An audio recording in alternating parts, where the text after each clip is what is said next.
So now let's go back to page 67. And again, we're not trying to psychoanalyze ourselves. I just found the facts. I accepted the facts as I looked at the facts, and I could see where I'd come from. It said, notice that the word fear is bracketed alongside the difficulties with Mr. Brown, Miss Jones, the employer, and the wife, 6 times along that column. This short word somehow touches about every aspect of our lives. It was an evil and corroding thread. The fabric of our existence was shot through with it.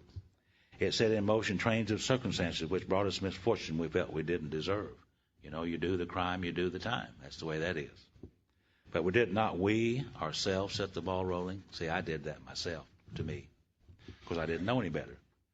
Sometimes we think that fear ought to be classed with stealing. It seems to cause more trouble. Now, we reviewed our fears thoroughly. We put them on paper, even though we had no resentment in connection with them. We asked ourselves why we had them. Here it is for me.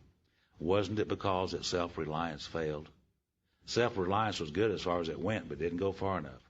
Some of us once had great self-confidence, but it didn't fully solve the fear problem or any other. When it made us cocky, it was worse.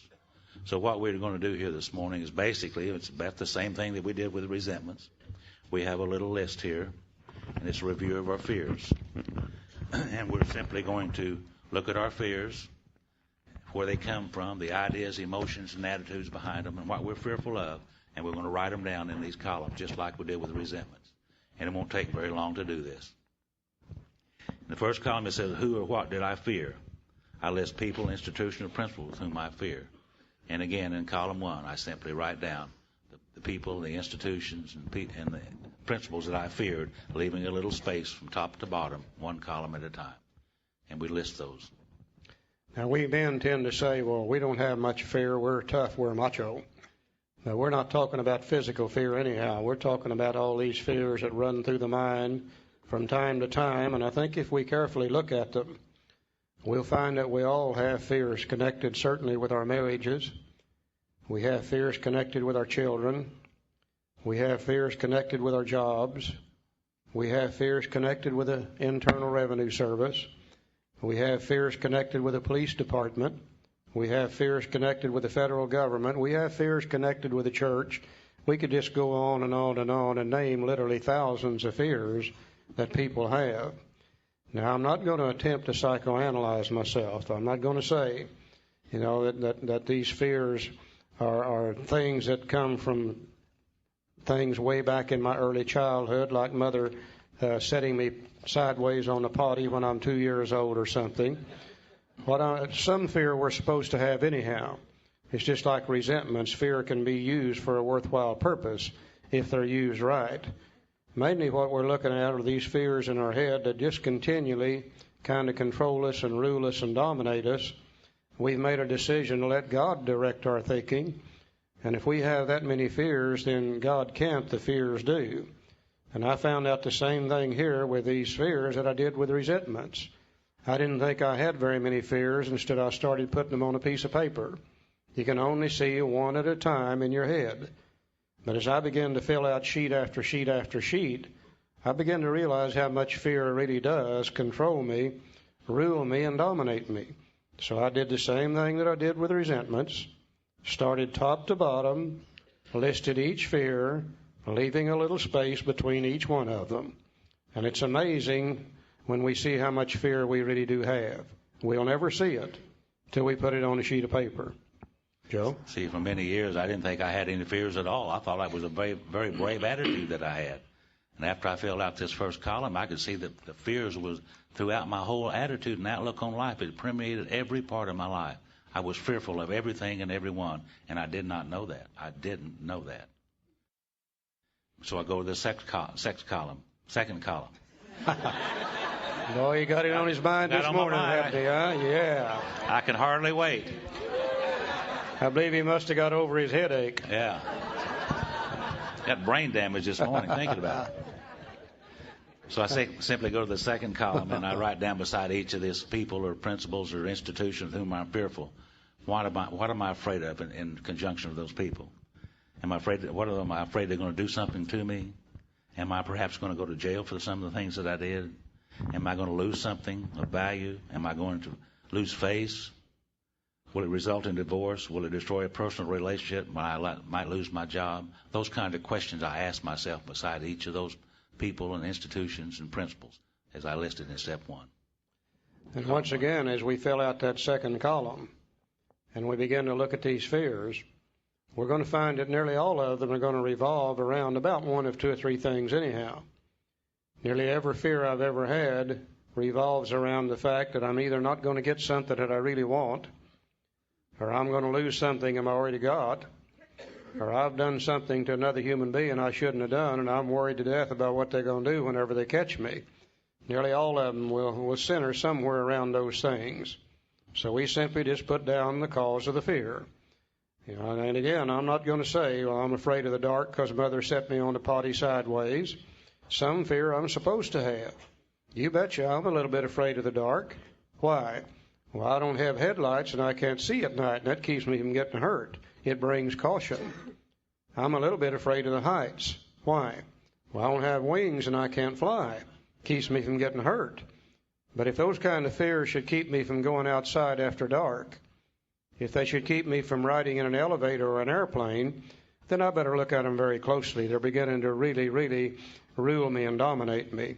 Most of my fears, though, center around just basically 2 or 3 things. I'm afraid I'm going to lose what I got, not going to get what I want, or I've done something I shouldn't have, and I'm afraid what they're going to do when they catch me. Very simple process. Column 3.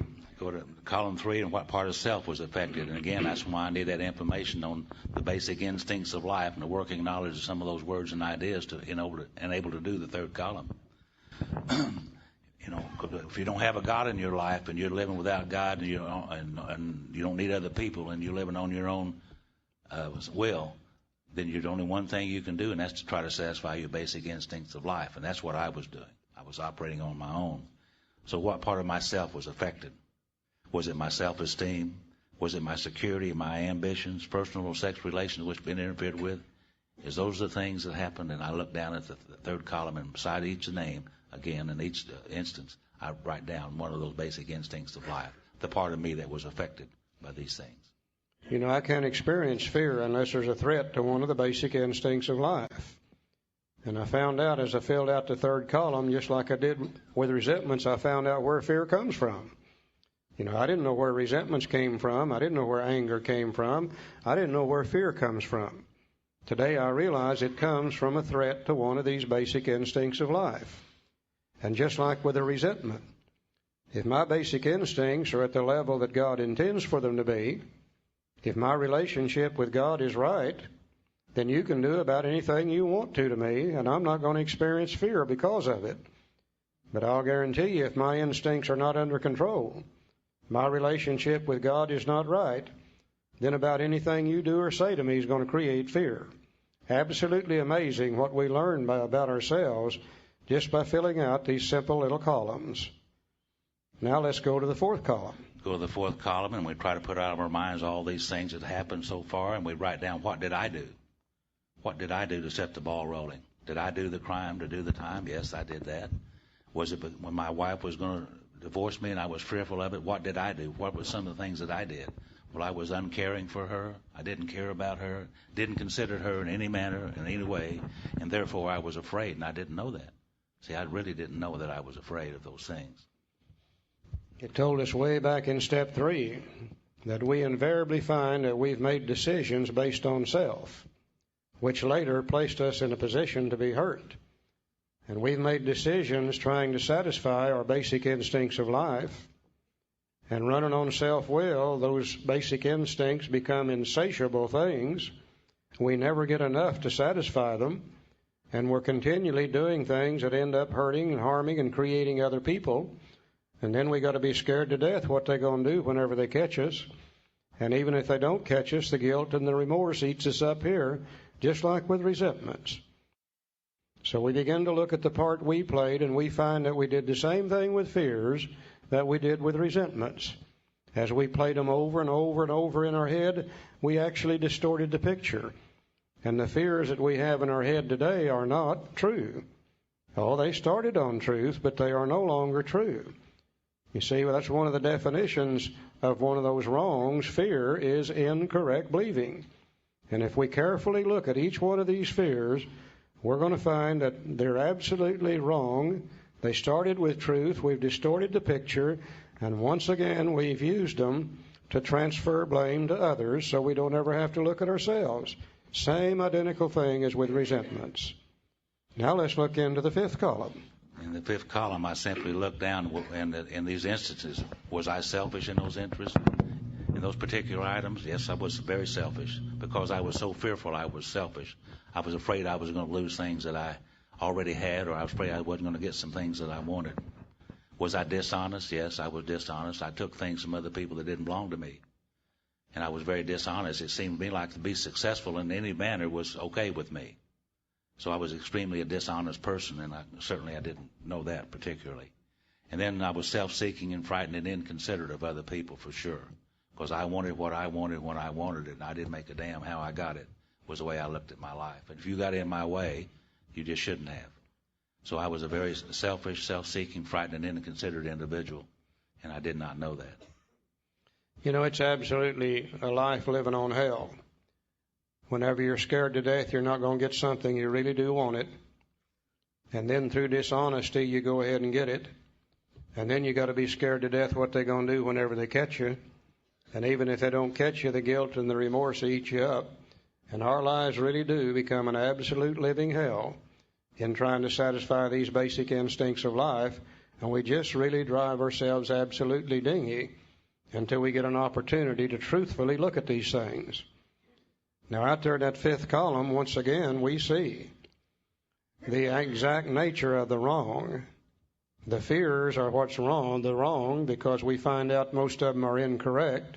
They're what block us off from God. But what's the actual truth behind them? Well, if we wasn't so selfish, if we wasn't so dishonest, if we were not so self-seeking, frightened, and inconsiderate, we wouldn't have to experience near as much fear as we do.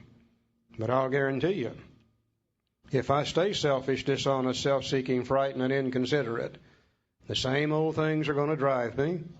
I'm going to do the same old things I've always done. Fear, guilt, remorse is going to absolutely eat me up. Sooner or later, it blocks me off from God and causes me to get drunk. So once again, what we're doing here in this little inventory sheet, we are doing step 4. This is the fear part of it. Out in this fifth column, we see the exact nature of the wrong for step 5, the defects for step 6, the shortcomings we're going to ask God to take away in step 7, and then once again, many of the names over here in column 1 will be people and institutions we've harmed, and we're scared to death what they're going to do whenever they catch us. So those names will come off of column 1. They'll be added to the sheet to be used later on for steps 8 and 9. We got some off the resentment sheet. We got some off of the fear sheet also. And one thing that absolutely amazed me is when I really looked at this truthfully, is I began to see a lot of the names, same names appearing on the fear sheet that I had on the resentment sheet. I had never tied that together in my head before. Barbara was on both sheets. I resented her, and I certainly feared her. And I'm still a little bit afraid of that lady today. If she ever finds out everything that I was doing about 30 years ago, she's probably going to file for divorce again. I don't know.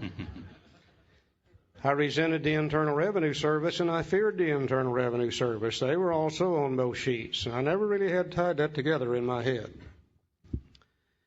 Now, if you think resentments look stupid in your head, wait till you get these things down on paper about fears. Now, fears look awful good in your head, but when you get them down on a sheet of paper, they really do look double dumb when you see the truth about them. Resentments look stupid, hell, fears look even worse than that. And they look so dumb, about 95% of them are going to disappear anyhow when you see the truth about them. Once again, there's going to be 1, 2, 3, 4, or 5. It's been embedded in our minds so deeply, we're probably going to have a little help in order to get rid of some of those. We now come to the second prayer in the big book. on step 4 regarding fears. You know, when I prayed for those people that I resented, my ideas, emotions, and attitude toward them changed. They didn't change, but I did. Now, prior to this idea about these fears, my whole attitude and outlook upon life was involved in these fears. I had fears in every area of my life and didn't know it. Of course, I hadn't had a God in my life either, but I've took step 3 and I've got God in my life. And now I'm on a different basis. And the book says perhaps there is a better way. We think so. For we're now on a different basis, the basis of trusting and relying upon God. We trust our infinite God rather than our finite selves. We're in the world to play the role He assigns. Just to the extent that we do as we think He would have us and humbly rely on Him, does He enable us to match calamity with serenity. Now, we never apologize to anyone for depending upon our Creator. We can laugh at those who think that spirituality is the way of weakness. Paradoxically, it's the way of strength. The verdict of the ages is that faith means courage. All men of faith have courage. They trust their God. Now, we never apologize for God. Instead, we let Him demonstrate through us what He can do. Here's more prayer. We ask Him to remove our fear and direct our attention to what He would have us be. And at once, we commence to outgrow fear. And, you know, as I look back at that, my sponsor told me in those early days, he said the most important thing about prayer, the two most important things about prayer, one of them is to start, and the other one is to continue. And as I look back over my life, I can see that every time I prayed, I changed just a minute amount, just hardly noticeable. The next time I prayed, it was just a little bit more. And the next time I prayed was a little bit more. And as time goes by, I can see a real reliance upon God today in my life. It wasn't that way in the beginning. But when I started trusting and relying upon God rather than myself, then those fears began to come away from me. They weren't as intense as they had been. And they began to get in the area where God intended for them to be. And at once, I commenced to outgrow these fears. You know, we hear always about the promises on page 83 and 84. We never hear about the promises that are spread throughout the entire book. And I think one of the greatest promises to be found anywhere in the book is what Joe just read. We ask Him to remove our fear and direct our attention to what He would have us be. At once, we commence to outgrow that fear. Now, we can take these deep-seated fears, just like deep-seated resentments, through prayer on a daily basis, asking God to take this particular fear away from me, direct my attention to what He would have me be instead of that, and at once I commence to outgrow that fear.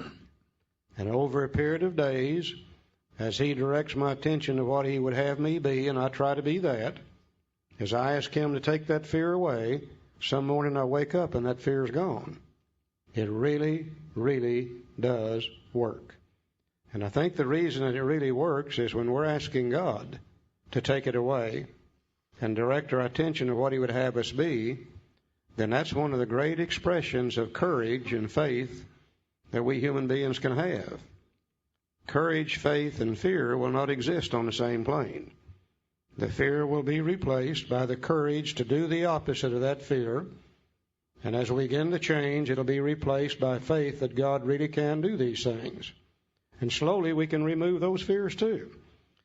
Now just think, this file cabinet up here in my head that was filled with fears has now been emptied out. That damaged and unsaleable goods caused fear is gone, at least to the level that God intends for it to be. Once again, God's not going to allow another hole in my head. The fears, if they disappear, they got to be replaced with the opposite. And the opposite will be faith and courage, the opposite of the fear itself. I found out I didn't have to go to any other fellowships, read any other books to get faith and courage. If God dwells within me, that's always been a part of my makeup. I just never could use it before. In my chase for money, power, prestige, and sex, in my desire to fulfill the basic instincts of life, in my worries about I wouldn't get what I want and I'd lose what I got or they're going to catch me at it, faith and courage had to be repressed, and I had to operate on that fear level. But now that the fear is gone, faith and courage automatically comes to the surface. Another positive happening. 2/3 of my store now have some peace of mind, serenity, and happiness in them, and I'm in much less chance of drinking now than I was before I started the inventory process. You see, we don't have to wait till step 12 to get something good out of this. Every step brings a positive result. There's nothing negative about any of our program, period. Now, also, just like with the resentment, knowing that fears block you off from God and that they might get you drunk, if you've got a fear that you don't want to turn loose of, you better look at it very, very closely. Because we can also use fear to rationalize and justify not doing something we really would like to do. Or just as importantly, we can use it to justify continuing to do things that we know we shouldn't be doing. And if we've got one of those and we don't want to get rid of it, we better look at it very, very closely. Let me give you an example of how you can use fear to rationalize and justify. How many of you in here this morning, and please be truthful with me, how many of you would really like to go back to school and finish your education? Could I see your hand? Oh my God, about half of you at least. Now I'm going to ask you another question. How many of you really do intend to do that? Oh, about half of those hands went up this time. I wonder why. Nothing in the world but fear. Fear that we won't measure up, fear of failure, fear of hard work, actually keeps us from doing things that we really would like to do. Now, if we can ask God to take that away and direct our attention to what He'd have us be instead, then every one of you that wants to go back to school will end up doing it. But until that fear's gone, it's going to drive most of us away and keep us away. We use it to rationalize, justify, just like we did with resentments. So if we got one of those, let's look at that closely too. All my life, I love to work with my hands. All my life, I wanted to build a set of kitchen cabinets. Never would do it because I knew there'd be a lot of mistakes. People would laugh and I would be embarrassed. Now, after I worked the program for quite some time, one time I got the courage to build a set of kitchen cabinets. Now, they don't look very good, and there's a lot of mistakes, and people laugh at it, but I really don't give a damn. It don't bother me anymore, see? So we can overcome these things with God's help. It's amazing what we can do with these things.